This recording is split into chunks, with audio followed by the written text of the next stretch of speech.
तो हेलो दोस्तों, आप सभी का मैं स्वागत करता हूँ अपने इस इतिहास के क्लास में जो सिंधु घाटी सभ्यता है आपके अपने चैनल संदीप दुबे से जीपीएससी में। तो जैसा कि मैंने आपको बताया, मैं सिंधु घाटी सभ्यता भी शुरू कर रहा हूँ भारत के इतिहास से। तो चलिए हम लोग जान लेते हैं कि थोड़ा बहुत नॉलेज लेते हैं, एक शॉर्ट नोट्स टाइप फॉर्म में है आपके सामने। और इसमें कुछ ऐसे ऐसे क्वेश्चंस, मतलब क्वेश्चन ही समझ लीजिए एक प्रकार से।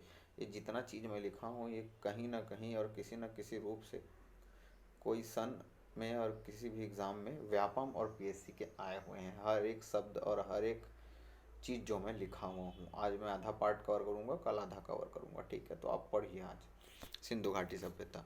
तो इंडस वैली सिविलाइजेशन या सिंधु घाटी सभ्यता। ठीक है, अब सिंधु घाटी सभ्यता जैसे ले लेंगे, सबसे पहले प्रयोग कांस्य युगीन सभ्यता के नाम से इसको जाना जाता है। क्यों? क्योंकि सबसे पहले इसमें कांसे का जो प्रयोग हुआ था वो यहाँ पे किया गया था, इसलिए इसको कांस्य युगीन सभ्यता के नाम से जाना जाता है। ठीक है, अब कांस्य युगीन सभ्यता के नाम से क्यों जाना जाता है इतना जान लो, क्योंकि इस पे कांसे का प्रयोग हुआ था।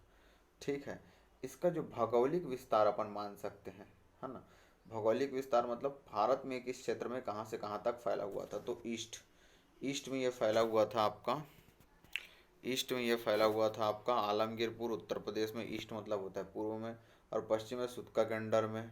ठीक है, और उत्तर में मांडा जम्मू कश्मीर, और तुम्हारा साउथ दक्षिण में दैमाबाद महाराष्ट्र तक फैला हुआ था। और जिसकी उत्तर से दक्षिण लंबाई 1400 और पूरब से पश्चिम लंबाई 1600 किलोमीटर थी। इतना चीज़ समझ आया, ये वाला चीज़ आप ध्यान में रखना। ठीक है, 1600 मीटर थी। अब आगे अगर मैं इसकी बात करूं तो क्या होगा, काल निर्धारण। इसका अपन अब काल निर्धारण अगर पढ़ना चाहेंगे, ठीक है, काल निर्धारण तो इसका करना ही पड़ेगा ना। काल निर्धारण कहाँ से कहाँ तक हुआ, अलग अलग रूप से अलग अलग काल निर्धारण है। मैं इसका काल निर्धारण भी आपको दे दूंगा, आपके स्क्रीन पे शो हो जाएगा। ठीक है, काल निर्धारण के 10 5 पैमाने हैं। इनमें मैं उन चीज़ को लिखा हूँ जो एग्ज़ाम में बेसिकली पूछे गए हैं, जैसे कि जॉन मार्शल का काल निर्धारण। ठीक है, अब जो जॉन मार्शल का काल निर्धारण है ये वाला, ये जो काल निर्धारण है ये हुआ था 3200 से 2700। इसको रटना पड़ेगा आपको। ठीक है, 3250 से 2750 तक जॉन मार्शल। C14 ये आता है 2350 से 1750। देखना, C14 और जॉन मार्शल में 50 है। कैसे 50 है कि 3250 से 2750, और C14 जो C14 कार्बन डेटिंग के थ्रू हुआ था, ये भी आ चुका क्वेश्चन है ना। सन मेरे को याद नहीं बट आया हुआ है 2350 से 1750। एनसीईआरटी, एनसीईआरटी में जैसे आपका होता है एनसीईआरटी को जो है वो 2500 से 1800। ठीक है, 2500 से 1800 ईसा पूर्व दे दिया एनसीईआरटी को, है ना। इसको अपन ऐसा देख सकते हैं। ठीक है, अब ये एनसीईआरटी का काल, ये तीनों काल निर्धारण अपने को याद रखने हैं। 3250 से 2750, पाँच मतलब पाँच का गैप, 7 5 12 होता है, 27 और 32 जॉन मार्शल पे। ठीक है, और C14 जो है वो तुम्हारा 2350 से 1750 तक, और एनसीईआरटी 2500 से 1800 तक दिया है। ठीक है, ईसा पूर्व है सब, ये याद रखना है। ईसा पूर्व में लास्ट पे लिख दिया हूँ। ठीक है, बाकी आप सभी समझदार हैं। अब जैसे कि इसमें सभ्यता में अलग अलग प्रकार के शहरों के बारे में वर्णन होता है। ठीक है, और जिन शहरों में सबसे पहला शहर जिसके बारे में हम पढ़ेंगे वो है हड़प्पा सभ्यता। हड़प्पा सभ्यता पे क्या मिला है, तो 1921। ये सन उतना इम्पोर्टेंट नहीं है, फिर भी एक याद कर लेते हैं, याद रख लेते हैं कि 1921। ठीक है, 1921 पे था, है ना। तो 1921 पे क्या, राय बहादुर दयाराम साहनी, राय बहादुर दयाराम साहनी के द्वारा निकाला गया। किसके नेतृत्व में, मैं नेतृत्व नहीं लिख पाया हूँ, तो जॉन मार्शल। ठीक है, जॉन मार्शल के नेतृत्व में ये किया गया था। ठीक है, जॉन मार्शल के नेतृत्व में ये किया गया था, है ना। और जो कि इसको मैं मैपिंग के थ्रू बताऊंगा आपको। ठीक है, एक मैप मैं डाल दूंगा, बीच में अपलोड हो जाएगा, आप लोग उसको देख लेना। ठीक है, उसको टेलीग्राम चैनल में जुड़ जाना, मैं पीडीएफ भी डलवा दूंगा और उस पर ये मिल जाएगा। बीच में हम मैप भी आएगा, आप लोग पॉज करके देख लेना। ठीक है, रावी नदी कहाँ है, माट गोमरी, ये सब आ जाएगा। ठीक है, तो ये रावी नदी जिला माट गोमरी, जो कि पंजाब, थोड़ा पंजाब हमारे पास है भारत में, और आखिरी पंजाब अपना पाकिस्तान के पास है। ठीक है, तो वो पंजाब प्रांत पाकिस्तान में, है ना। इसमें प्राप्त सामग्रियाँ, यहाँ से बेसिकली क्वेश्चन बनता है। क्वेश्चन एक ये बनता है कि खुदाई किसने कराई, ये थोड़ा कम बनता है पर ठीक है आजकल। पर जो नदी और जिला यहाँ से बन रहा है, ठीक है। और प्राप्त सामग्री, यहाँ 12 अन्न भंडार मिले हैं। अब हड़प्पा सभ्यता में अन्न भंडार कहाँ मिला, तो खाने वाला चीज़ सबसे पहले, तो वो कहाँ मिला है, हड़प्पा में, ठीक है। हड़प्पा में ये 2 कतार के अन्न भंडार मिले हैं, ये कह सकते हैं अपन। 2 12 कतार के अन्न भंडार मिले हैं। यहाँ पे 2 कब्रिस्तान भी मिले, मतलब इंसान को जलाते थे। तो R37 और H 2 कब्रिस्तान, ये भी आया हुआ क्वेश्चन है, याद रखना। जहाँ दोहरा सावधान होता था, तो बोलेंगे कि दोहरा सावधान का क्या कहाँ होता था, तो सिंधु घाटी सभ्यता में, ठीक है। एक पक्की जो है ना मिट्टी की स्त्री वाली मूर्ति मिली है। एक पक्की जो है मतलब मूर्ति, जो हम जैसे मूर्ति मिट्टी की मूर्ति समझते हो ना, वो स्त्री रूपी, जिसको पृथ्वी देवी माना गया है।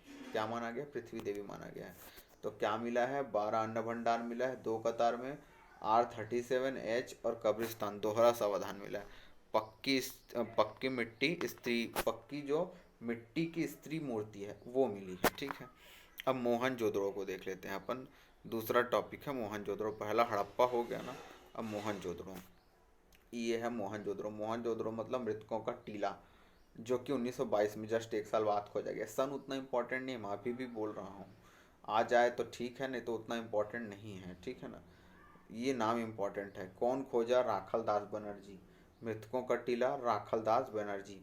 कहाँ पे, सिंधु नदी तट, लरकाना, ये भी पाकिस्तान में है। लरकाना और कहाँ है ये, पाकिस्तान में। इतना याद कर लो। मृतकों का टीला 1922, राखल दास बनर्जी। मैं इसका कोड बना के दूंगा आपको, ठीक है, इसका याद करने का लास्ट में, है ना। ये मतलब खोज करता और ये कौन खोजा, इसका कोड, ठीक है ना। राखल दास बनर्जी, पाकिस्तान, है ना। और यहाँ से क्या क्या मिला है अपने को, ये देखना है। मिला तो बहुत सारा चीज़ सब जगह से है, पर वो चीज़ पढ़ना है जो थोड़ा इम्पोर्टेंट हो। तो प्राप्त सामग्री में अपने को विशाल स्नानागार मिले, यहाँ अन्नागार भी मिला है। और अन्नागार मेन है ये वाला, ठीक है, जो सिंधु घाटी सभ्यता से मिला है। पर इसलिए हम लोग यहाँ नहीं पढ़ रहे हैं, बाकी अन्नागार तो हर जगह होगा भाई, ठीक है। तो विशाल स्नानागार मिला। अब स्नानागार मिला है तो क्या होगा, हर एक घर में एक कुआं होगा स्नान करने के लिए, तो ये कुआं, ठीक है। एक पशुपतिनाथ की मुद्रा मिली, एक पशुपतिनाथ की पद्मासन मुद्रा में बैठे हुए एक मूर्ति मिली है, समझ लो। ये थोड़ा इम्पोर्टेंट है, आया नहीं है पर जरूर आएगा, ठीक है। ये दोनों चीज़ थोड़े इम्पोर्टेंट हैं। अब आगे बढ़ते हैं, जैसे चहुंदड़ो। अब चहुंदड़ो का खोज किसने किया, तो 1900, चहुंदड़ो का खोज हुआ 1935 में, गोपाल मजूमदार। गोपाल मजूमदार, ये भी सिंधु नदी तट पाकिस्तान में है। सिंधु नदी तट पाकिस्तान में है, ठीक है। गोपाल मजूमदार, सिंधु नदी तट पाकिस्तान, ये याद रखना। चहुंदड़ो का गोपाल मजूमदार, 35 उतना इम्पोर्टेंट नहीं है, पर गोपाल मजूमदार चहुंदड़ो खोजा, ये थोड़ा है। जहाँ मनका गुड़िया कारखाना, मनका मतलब होता है गुड़िया का कारखाना। और यहाँ पे क्या मिला है, एक तो मिला है मनका और एक और प्रसाधन, मतलब कॉस्मेटिक चीज़। अब गुड़िया मिल रहा है, प्रसाधन कॉस्मेटिक चीज़ में लिपस्टिक, पाउडर और जितने प्रकार के आप सोच सकते हैं, वो बेसिकली इसको औद्योगिक नगर का नाम दे दिया गया, ठीक है। मतलब क्या है, चहुंदड़ो, गोपाल मजूमदार, सिंधु नदी तट, पाकिस्तान में। मनके या गुड़ियों का कारखाना, मनका, मोती, गुड़िया कारखाना, जितने प्रकार का आप कारखानों का सामान समझ सकते हो, एक औद्योगिक ट्रांसपोर्ट नगर के रूप में था चहुंदड़ो, ठीक है। तो ये क्या था, एक प्रकार का लिपस्टिक, पाउडर, काजल, ये सब मिलता, कॉस्मेटिक चीज़ मिलता था, ये समझ सकते हैं अपन, ठीक है ना। तो ये होता था। अब आते हैं अपन लोथल में। तो लोथल 1957 में, रंगनाथ राव, लोरंग, लोरंग से ऐसा अपन टच कर सकते हैं, लोरंग, रंगनाथ राव, ठीक है। जो कि भोगवा नदी के तट पर अहमदाबाद गुजरात में मिला। भोगवा नदी के तट पर अहमदाबाद गुजरात में मिला। अब गुजरात मतलब आप सोचो, गुजरात कहाँ, गुजरात मतलब खंबात की खाड़ी तरफ, मतलब समुद्री एरिया में जाओ तो समुद्री एरिया मतलब बंदरगाह होगा, खंबात की खाड़ी, जो फारस फारस फारस प्रदेश से सीधा व्यापार होता था। यहाँ फारसी मुद्रा भी मिली है ना, याद रखना है। तो फारसी मुद्रा क्यों मिलेगी भैया, वहाँ से व्यापार करके आदमी पैसा लेके आता है, और इसलिए फारस से, और मुद्रा मिली तो फारस से व्यापारिक संबंध, ये बोलते हैं। घोड़े की संदिग्ध मूर्ति, दिशा मापक यंत्र। अब समुद्र में जा रहा है तो दिशा मापक यंत्र तो जरूरी है, इसलिए दिशा मापक यंत्र। बक्सों में सावधान, वहाँ बेसिकली समुद्र में तो दे देना चाहिए, मछलियाँ खा लेंगी, पर ठीक है, बक्सों में भी जला देते होंगे तो बक्सों में सावधान भी मिला है ना। तो ये है। तो लोरंग 1957, भोगवा नदी, अहमदाबाद, बंदरगाह, खंबात की खाड़ी, घोड़े की संदिग्ध मूर्ति, दिशा मापक यंत्र और बक्सों में सावधान मिला है, ठीक है। अब यहाँ पे कालीबंगा देखते हैं। कालीबंगा जो कि राजस्थान में है, कहाँ है, राजस्थान में है। 1953 में कालीबंगा मतलब काले रंग की चूड़ी, घग्घर नदी के तट पर मिला है। अमलानंद घोष, बीपी लाल और बीके थापर। बीबी लाल है, मतलब बीबी लाल है, और बीके थापर अमलानंद घोष, और इसको बोल सकते हैं अमला थापर। इसको ऐसा पढ़ सकते हैं अमला थापर। अमला से अमलानंद, ला से लाल और थापर से बीके थापर। ये याद करने का एक ट्रिक हो सकता है, ठीक है। आगे देखते हैं। तो यहाँ पे क्या क्या मिला है, हवन कुंड मिला है। तो बेसिकली कालीबंगा से हवन कुंड मतलब एक हवन, अग्नि पूजा के साक्ष्य मिले, समझ सकते हैं, हवन करते थे हम लोग। एक जूता हुआ खेत, मतलब एक ऐसा खेत जो जूता हुआ है, जिस पे हल चला हुआ है। युगल समाधान मिलता है यहाँ। यहाँ ना द्विफसली लेने की परंपरा थी। द्विफसली मतलब दो फसल एक साथ लेना, जैसे चना के साथ सरसों ले लिए, इस टाइप का फसल लेने का एक प्रमाण मिलता है। मतलब बहुत अच्छा था उस समय, आज भी द्विफसली फसल लिया जाता है, पर उस समय की बात कर रहा हूँ आपको, एनसीईआरटी के हिसाब से बोले तो 2500 से 1800 के आसपास की बात कर रहा हूँ। तो द्विफसली खेती, चना के सरसों के साक्ष्य मिले हैं वहाँ पे कालीबंगा में, ठीक है। अब आता है बनावली, ठीक है। बनावली, बनावली जो है 1973 में रविंद्र सिंह, ठीक है, रविंद्र सिंह द्वारा इसको खोजा गया। अब इसका ट्रिक भी बताऊंगा मैं आपको, जैसा बोला हूँ, ठीक है ना। इसका मैप भी दिखाऊंगा। जो कि सरस्वती नदी, हिसार, हरियाणा। बनावली जो है हरियाणा में है, ठीक है। प्राप्त सामग्री है नगर नियोजन, शतरंज जाल। एक उत्तम नगर नियोजन की व्यवस्था थी, जो उसमें जो सड़कें होती थी ना, वो समकोण पर काटती थी। नालियों का व्यवस्था ये था या नहीं, यहाँ पे नहीं बताया गया बनावली में।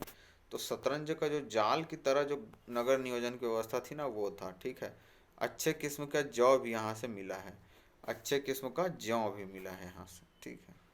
Thank you. आगे और बताएंगे बाद में। आगे और जैसे बहुत सारा बचा हुआ, ये आप लोग ऐसा पॉज करके देख लेना, ये मैप है, ठीक है। बाकी लगा दूंगा मैं इसको, ठीक है, मैप के थ्रू और जल्दी याद होगा, ठीक है ना।